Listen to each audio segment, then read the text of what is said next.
The rope bit deep into Daniel's wrists as he struggled to breathe. His back scraped against the rough bark of the tree. Blood trickled from his lip, and his head throbbed from the blow. He was tied up, tight. Arms stretched behind the tree. Feet bound together, helpless, and that's when he heard the low growl. His heart jumped. Out of the bushes, a lion stepped forward, massive, golden, muscles rippling beneath his fur. Yellow eyes locked onto Daniel. It was the same lion Daniel had once rescued 2 years ago. Kovu. Daniel froze. Was the lion here to finish him off? But Kovu didn't charge. He didn't growl again. Instead, he moved slowly, ears tilted forward, eyes wide, not with rage, but something else. Recognition. Daniel's voice was hoarse, dry. "Kovu, is that you?" The lion blinked, then took another step forward. He sniffed the air, crouched low, and moved cautiously. Daniel could hardly believe it. The wild lion was studying him, circling slowly.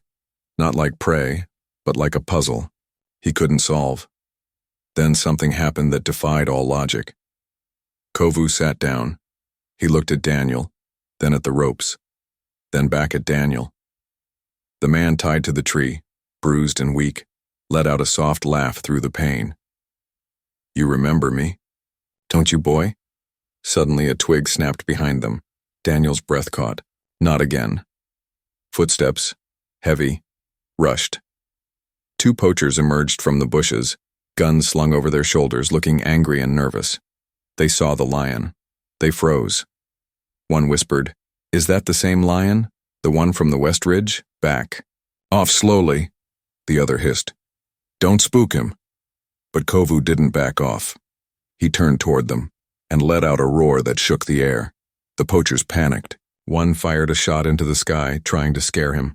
Wrong move. Kovu lunged, not to kill, but to protect.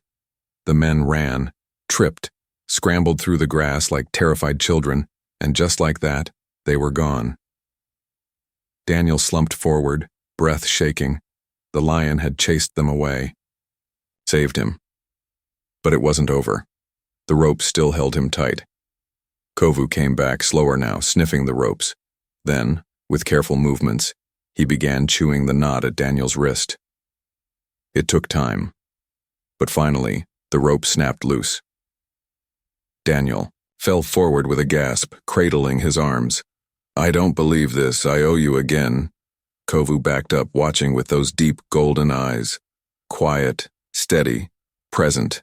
This was no accident. The lion hadn't just wandered in. He had recognized Daniel, remembered, and chosen to help. If you're listening to this right now and you think animals don't feel or remember, think again. And if this story touches you even a little, hit like or subscribe. It helps us share these real moments that remind us how connected we truly are. Daniel gathered his strength. He limped back toward the ranger station, Kovu walking beside him, silent guardian of the savannah. But the journey wasn't safe. As they passed a dry riverbed, Daniel stumbled, his vision blurred, blood loss, dehydration. He collapsed. Kovu stood over him, nudging his shoulder with his nose. A soft growl escaped his throat. From a distance, another predator approached, a leopard, young, hungry. Kovu stepped in front of Daniel's body and growled low, eyes locked on the intruder. The leopard crept closer, but one more roar from Kovu sent it racing back into the trees. Again and again, Kovu protected him. Hours later, Daniel awoke to headlights in the distance. His team had come searching. Kovu vanished into the grass.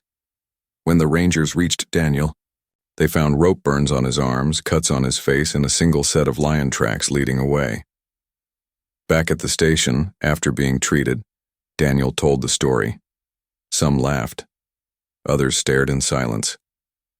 A few believed, but Daniel knew the truth, and so did Kovu. In the weeks that followed, Daniel went back to the field, scouting, tracking, watching, hoping. And then one day near sunset, he saw him again. Kovu stood on a ridge, looking down at Daniel. A moment passed. Then the lion bowed his head, a silent goodbye, and disappeared into the golden horizon. That night, Daniel sat under the stars and thought about the bond between man and nature, how something so wild could also be so loyal. He never expected to be saved by the same animal he had once rescued. But sometimes life comes full circle, and sometimes, lions, remember. Thank you for staying till the end. If this story moved your heart even for a second, we're grateful. Keep kindness alive, keep protecting the voiceless, and always believe in the quiet strength of connection.